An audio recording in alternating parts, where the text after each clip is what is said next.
Hello friends, welcome to all of you in your YouTube channel Anupriya Swaranjali. मैं हूं अनुराधा और आज आप सभी के समझ लेकर के आई हूं नल और दमयंती की कहानी का तीसरा भाग। इस भाग में हम देखेंगे कि जब नल दमयंती को जंगल में अकेला छोड़ करके चले जाते हैं, फिर उसके पश्चात क्या होता है। नल के चले जाने पर जब दमयंती ने आंख खोली तो उसे नल कहीं दिखाई नहीं दिए। कुछ देर तक तो वह मन को यह धीरज बंधाती रही कि कहीं आसपास ही गए होंगे और अभी आ जाएंगे, किंतु जब पुकारने पर भी नल ने कोई उत्तर नहीं दिया तो दमयंती ने सोचा कि संभवतः वे उसे छोड़कर कहीं चले गए हैं। फिर तो उसके दुख का कोई ठिकाना ही न रहा।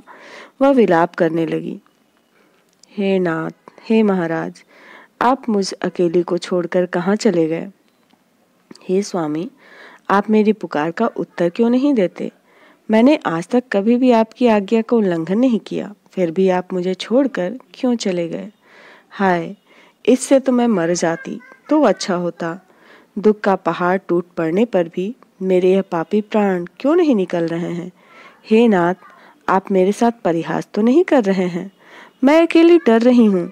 आप दर्शन देकर मेरा दुख और भय दूर करें। हे स्वामी, मुझे अपनी चिंता नहीं है, मैं तो आपके दुख से दुखी हूँ। आप अकेले ही इस विपत्ति को कैसे झेलेंगे।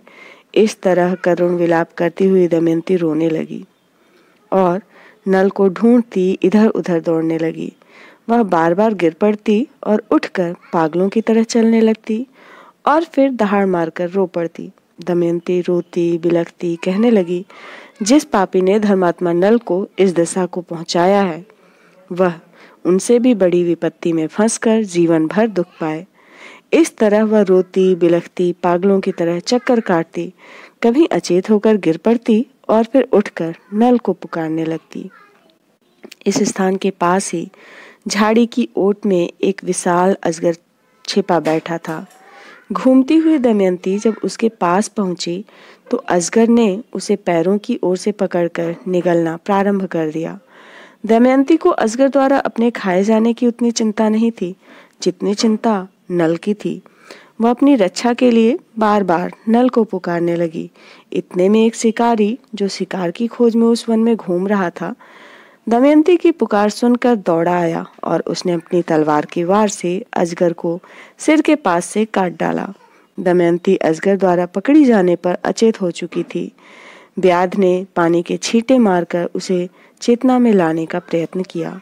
जब उसकी चेतना लौट आई तो शिकारी ने उसके घावों को धो दिया और जंगली फल मूल खाने को दिए। जब दमयंती कुछ स्वस्थ हुई तो व्याध ने पूछा, हे सुंदरी, तुम किसकी पत्नी हो। अकेली वन में क्यों चली आई हो। कैसे तुम इस हिंसक जानवरों से भरे जंगल में भटक रही हो। व्याध के पूछने पर दमयंती ने अपनी पूरी राम कहानी उसे सुना दी।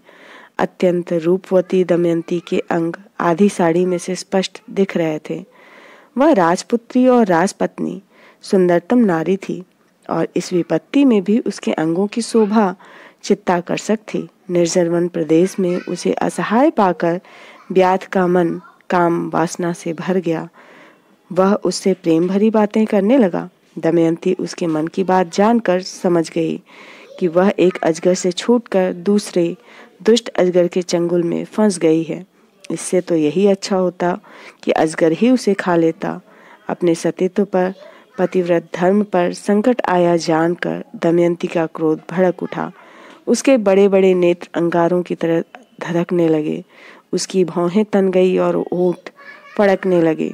दमयंती क्रोध में अग्निशिखा की तरह जलने लगी। उसके सतीत्व के तेज से भयभीत होकर व्याध को साहस नहीं हुआ कि वह बलपूर्वक उसका स्पर्श करे। फिर भी दमयंती को लग रहा था कि कामांध व्याध रोकने से रुकेगा नहीं, इसलिए अपने पतिव्रत धर्म की रक्षा के लिए दमयंती ने उसे शाप देने का निश्चय किया। वह बोली, यदि मैंने अपने पति नल के सिवा किसी भी पुरुष का भी कभी चिंतन न किया हो तो यह दुष्ट व्याध अभी गिरकर मर जाए। दमयंती का वचन पूरा होते ही वह व्याध गिर पड़ा और मर गया।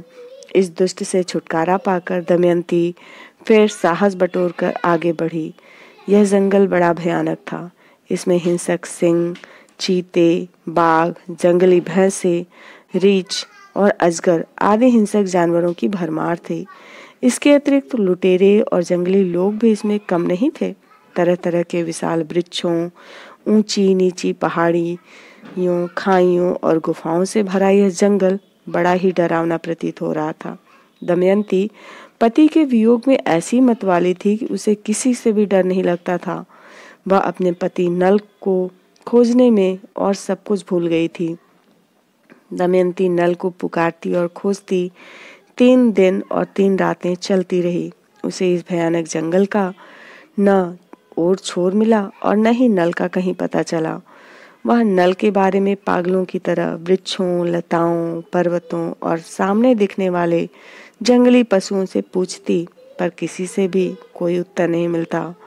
अंत में वह एक ऐसे वन में पहुंच गई जहां धर्मपरायण ऋषि मुनियों के आश्रम थे। यहाँ फल फूल वाले वृक्षों की भरमार थी और यहाँ वनश्री भी बड़ी मनोहर थी। यहाँ हिंसक जंगली जानवर भी कम थे। यहाँ कितने ही ऐसे तपस्वी भी थे जो केवल जल पीकर ही रहते थे।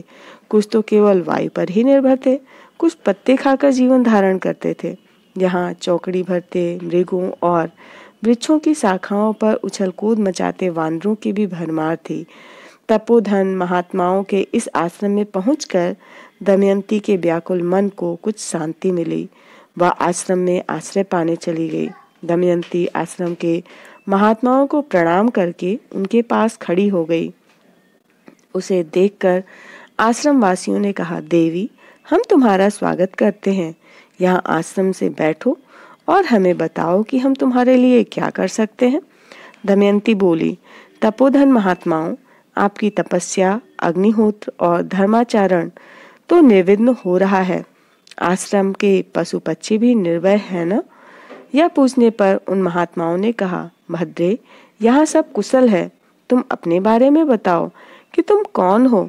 क्या तुम इस वन देवी हो? दमयंती बोली, महात्माओं, मैं विदर्भ देश के राजा भीम की पुत्री हूँ और निषद देश के महाराजा नल मेरे स्वामी हैं। उनके जाति बांधवों ने उन्हें जुए में हराकर उनका सर्वस्व छीन लिया है। मेरा नाम दमयंती है।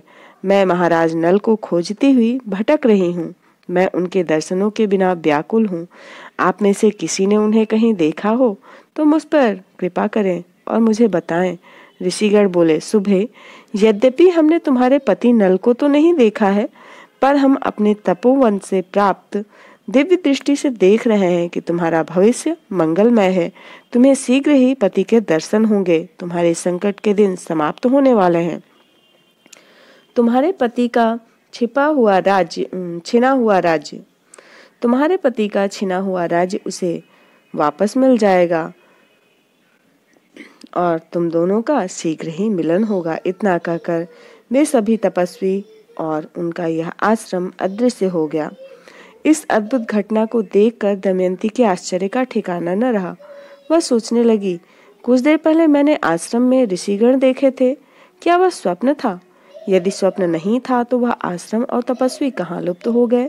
फूलों और वनों फलों से भरे वृक्ष क्षण भर में कहाँ चले गए? वह कुछ क्षण इसी पहेली को सुलझाने में उलझी रही, पर उसकी समझ में कुछ नहीं आया। फिर वह वहां से आगे चल दी और विलाप करने लगी। कुछ आगे बढ़ने पर उसे एक सुंदर अशोक का वृक्ष दिखाई दिया। वह अशोक वृक्ष के नीचे जाकर उससे विनय पूर्वक बोली, हे अशोक, तुम मुझे निषद राजा नल का समाचार सुनाकर मेरा शोक दूर करो। यह कहते हुए वह अशोक वृक्ष की परिक्रमा करती रही, पर उसका शोक दूर नहीं हुआ। निराश होकर वह फिर आगे चल पड़ी और दूर निकल गई। आगे जाकर उसने नदी को पार करते व्यापारियों के दल को देखा। उनके साथ भार से लदे घोड़े, रथ और सवारी के हाथी थे। बीहड़ बनों में अकेले भटकने की अपेक्षा उसने उस व्यापारी दल के साथ चलने का निश्चय किया। वह कुछ तेज चलती हुई व्यापारियों के उस दल में जा मिली। पति वियोग से दुखित, भूख प्यास से व्याकुल, रूखे, धूल भरे केसों और आधी साड़ी पहनी होने के कारण वह पगली सी दिखाई देती थी। उसे देखकर कई लोग तो डर के मारे चीख पड़े। कुछ इधर उधर भागने लगे और कुछ चिंता में पड़ गए। कुछ लोग उसकी खिल्ली उड़ाने लगे, कुछ को वह अच्छे चरित्र की स्त्री नहीं लगी और कुछ उसकी दशा देखकर दया से भर गए। और उन्होंने उससे पूछा, कल्याणी, तुम कौन हो, किसकी पत्नी हो और इस वन में किसको खोज रही हो? तुम्हारी बुरी दशा देखकर हमें बड़ा दुख हो रहा है।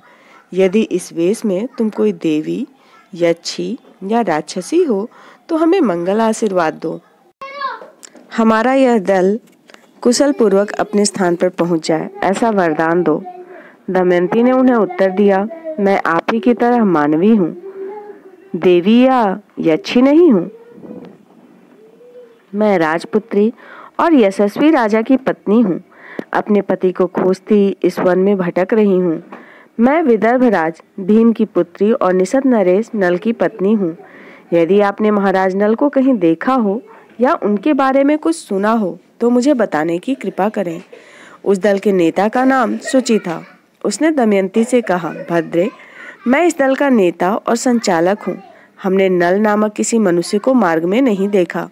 इस जंगल में हमें तुम्हारे सिवा कोई भी मानव नहीं दिखाई दिया। दमयंती ने उससे पूछा, कृपा करके बताइए कि आपका यह दल किस नगर की ओर जा रहा है? दल के नेता ने उत्तर दिया, हमारा दल चेदीराज सुबाहु की राजधानी में व्यापार करने के उद्देश्य से जा रहा है। यह सुनकर दमयंती भी उनके साथ हो ली। जब चलते चलते कई दिन बीत गए तो एक विशाल वन में पहुंचकर दल के नेता ने एक बड़ा सरोवर देखा। उसके आसपास पशुओं के चरने के लिए बहुत सी हरी भरी घास थी और लकड़ियों की भी कमी नहीं थी। पानी के कारण फल मूल भी काफी थे। सरोवर का पानी निर्मल और मीठा था। थके हुए व्यापारियों ने वहीं डेरा डालने का निश्चय किया। सब लोग खा पी कर सो गए और थकान के कारण गहरी नींद में डूब गए। कोई एक पहर रात बीत जाने पर जंगली हाथियों का एक बड़ा झुंड पानी पीने के लिए उस सरोवर पर आया। उन व्यापारियों के पालतू हाथियों को देखकर जंगली हाथी क्रोध से भर गए। उन्होंने पालतू हाथियों को मार डालने के उद्देश्य से उन पर आक्रमण कर दिया। व्यापारियों के हाथी जंजीरों से बंधे हुए थे। जंगली हाथियों के उन पर टूट पड़ने से व्यापारी हाथियों के पैरों के नीचे कुचलकर मर गए। कुछ बचकर जंगल की ओर भाग गए। कुछ को हाथियों ने सूंडों से उठाकर दूर फेंक दिया। घोड़े भी मारे गए, रथ भी टूट गए। जंगली हाथियों के इस अचानक आक्रमण से व्यापारियों का दल प्रायः नष्ट हो गया। घायलों की चीख पुकार और हाहाकार से वह अंधेरी काल रात्रि और भी डरावनी लगने लगी। वहां व्यापारियों का सामान, सोने की मोहरें, हीरे, मोती और दूसरी बहुमूल्य वस्तुएं बिखरी पड़ी थी, किंतु कोई भी उन्हें उठाने वाला नहीं था।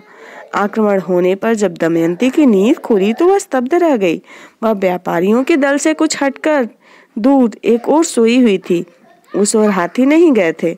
वह सांस रोके धरती से हटकर पड़ी रही और इस भयानक नरसंहार को देखती रही। उसने ऐसी दुर्घटना नहीं देखी थी। जब जंगली हाथी वहां से चले गए तो दल के बचे हुए लोग जो इधर उधर भागे थे इकट्ठे होकर अपने अपने भाग्य को कोसने लगे। कोई कहता कि हम जब यात्रा पर चले थे तभी अपशगुन होने लगे थे। कोई कहता कि हमने धन के देवता कुबेर का भली प्रकार पूजन नहीं किया तभी तो यह विपत्ति आई। इस तरह कोई कुछ और कोई कुछ कह रहा था। किसी ने कहा कि कुछ दिन पूर्व वह जो एक स्त्री हमारे दल में आ मिली थी, लगता है वह कोई छलना थी। उसी राक्षसी के कारण यह सब कुछ हुआ है। उसी मायाविनी ने अपनी माया से यह सब कुछ किया है। अब यदि वह हमें मिल जाए तो हम उसे पत्थरों और ढेलों से मार मार कर धरती पर सुला दें। उनकी ये बातें सुनकर दमयंती लज्जा से गड़ गई और भय से कांपने लगी। उसने सोचा कि यदि मैं इनकी दृष्टि में पड़ जाऊंगी तो ये मुझे मार डालेंगे। वह तुरंत घने जंगलों की ओर भाग खड़ी हुई। यह सोचकर साध्वी दमयंती के दुख का ठिकाना न रहा कि वह बड़ी भाग्यहीन है। पता नहीं पूर्व जन्म में ऐसे कौन से पाप किए हैं कि सभी मेरे वैरी बन रहे हैं। यदि व्यापारियों के दल पर संकट न आता तो कम से कम मैं उनके साथ चलती हुई निर्भय नगर में पहुंच जाती। पता नहीं मेरे दुखों का अंत कब होगा। मेरे प्राण निकल जाते तो मैं इस दुख भोग से तो बच जाती। मुझे लगता है कि देवताओं को छोड़कर जो मैंने नल को अपना पति चुना, उसी के कारण देवगण मुझ पर कुपित हैं। कुछ दूर चलने पर हाथियों के कुचलने से बचे हुए कुछ विद्वान ब्राह्मण उसे मिल गए। वह उन्हीं के साथ चलने लगी और कुछ दिनों पश्चात चेदीराज सुबाहु की राजधानी में जा पहुंची। वह आधी साड़ी में किसी तरह लिपटी हुई, भूखी, दुबली और मैली कुचैली होने के कारण पगली सी लग रही थी। कई बालक उसे पगली समझकर कुतूहलवश उसके पीछे हो लिए। यूं ही चलती हुई दमयंती राजमहल के आगे वाले राजमार्ग पर जा निकली। संयोग से यह नज़ारा जो है, राजमाता उस समय महल की खिड़की से राजमार्ग की ओर देख रही थी। दयावती राजमाता ने अपनी दासी को कहा कि इस स्त्री को मेरे पास ले आओ, बालक इसे तंग कर रहे हैं। मुझे लगता है कि यह कोई संकट में पड़ी हुई सती साध्वी है। दासी बच्चों को भगाकर दमयंती को राजमाता के पास ले आई। राजमाता ने जब दमयंती को भली प्रकार देखा तो उसके आश्चर्य का ठिकाना न रहा। वह बोली, भद्रे, तुम इस दीनहीन दशा में कितनी सुंदर लग रही हो। संकटों से घिरी होने पर भी तुम मेघों से घिरी बिजली की तरह तेजस्विनी हो। अच्छा, यह बताओ कि तुम कौन हो, किसकी पत्नी हो, किस कारण तुम मारी मारी भटक रही हो। राजमाता की बात सुनकर दमयंती ने उत्तर दिया, माते, मैं विपत्ति में पड़े अपने पति की खोज में दरबदर भटक रही हूँ। वे जुए में अपना सब कुछ हारकर जंगल में चले गए थे और मैं भी उनके साथ थी। फिर वे मुझे सोती हुई छोड़कर अकेले ही कहीं चले गए हैं। मैं उन्हें ही खोजती हुई भटक रही हूँ। फल मूल खाकर पेट भरती हूँ और रात को किसी वृक्ष के नीचे सोती रहती हूँ। मैं राजघराने में प्रसादिका का काम करती थी। मैं राज परिवार की रानियों का श्रृंगार करने में चतुर हूँ। उसकी दुख भरी कहानी सुनकर राजमाता का हृदय भर आया। वह बोली, भद्रे, तुम आज से मेरे पास रहो। तुम्हारे पति की खोज के लिए मैं अपने सेवक भेज दूंगी। वे उसे अवश्य खोज लाएंगे और एक दिन तुम्हारा उससे अवश्य मिलन होगा। राजमाता की बात सुनकर दमयंती ने कहा, मेरी कुछ शर्तें हैं। यदि आप उन्हें मान लें तो मैं आपके पास रह सकती हूँ। मैं किसी का जूठा नहीं खाऊंगी, कभी किसी के पैर नहीं धोऊंगी और किसी दूसरे पुरुष से बात नहीं करूंगी। यदि कोई पुरुष मुझे कुदृष्टि से देखे तो आपको उसे दंड देना होगा और यदि वह बार बार ऐसा अपराध करे तो उसे प्राणदंड देना होगा। मैं अपने पति की खोज खबर के लिए ब्राह्मणों से बात कर सकती हूँ। मेरी ये शर्तें यदि आप मान लें तो मैं यहाँ रह सकती हूँ। राजमाता ने उसकी सारी शर्तें मान ली और उसे अपने पास रख लिया। फिर राजमाता ने अपनी पुत्री सुनंदा को बुलाकर कहा, सुनंदे, इस प्रसादिका को तुम अपनी सखी ही समझो, उसके साथ मौज से रहो।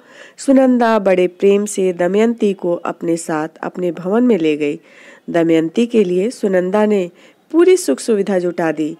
इतने दिनों से तरह तरह के दुख संकट भोग रही दमयंती ने यहाँ आकर सुख की सांस ली। दूसरी ओर जब नल दमयंती को छोड़कर जंगल में दूर चला गया तो उसने जंगल में आग लगी देखी। उस आग में से कोई नल का नाम लेकर पुकार रहा था, महाराजा नल, दौड़कर आइए और मुझे इस आग से निकालिए। इस करुण पुकार को सुनकर नल ने कहा, डरो मत, मैं आ रहा हूँ। इतना कहकर वह किसी तरह अपने को बचाता हुआ आग में घुस गया। नल ने आगे देखा कि एक नाग आग से झुलसा हुआ कुंडली मारे पड़ा था। वह बोला, राजन, मैं करकोटक नामक नाग हूँ।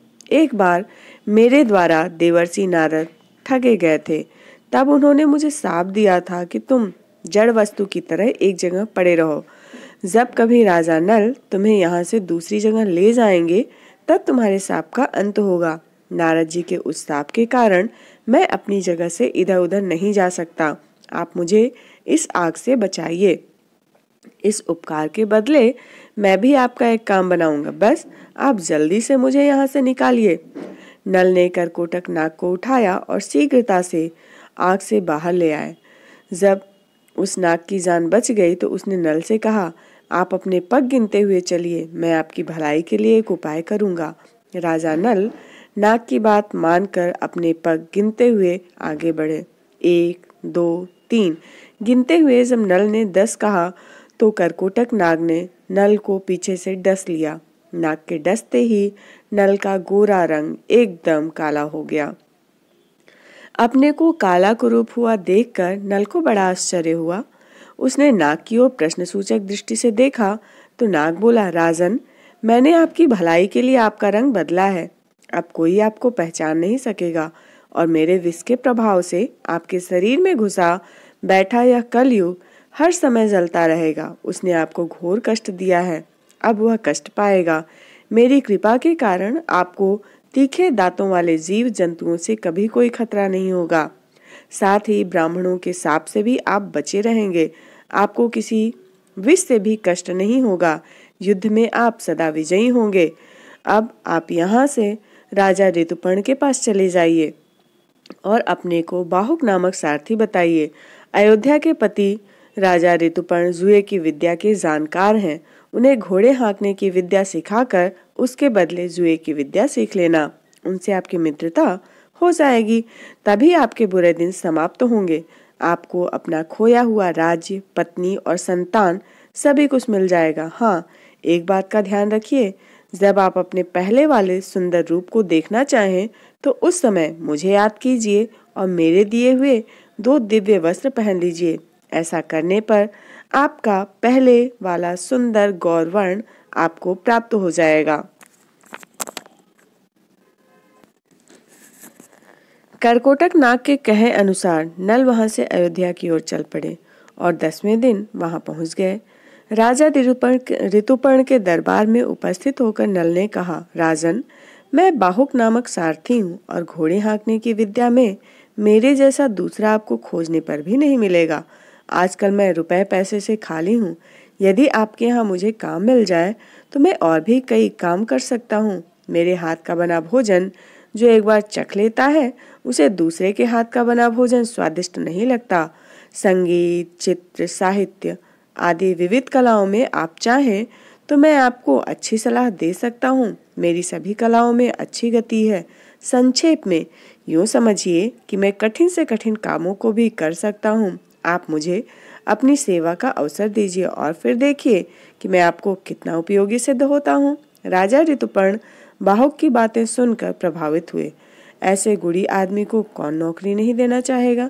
ऋतुपर्ण ने उसे नौकरी पर रख लिया और कहा कि मैं सदा तेज चाल पसंद करता हूँ। हवा से बातें करते घोड़े और तेज दौड़ता रथ मुझे सदा आकर्षित करते हैं। तो आज से तुम हमारी घुड़साल के अध्यक्ष हुए।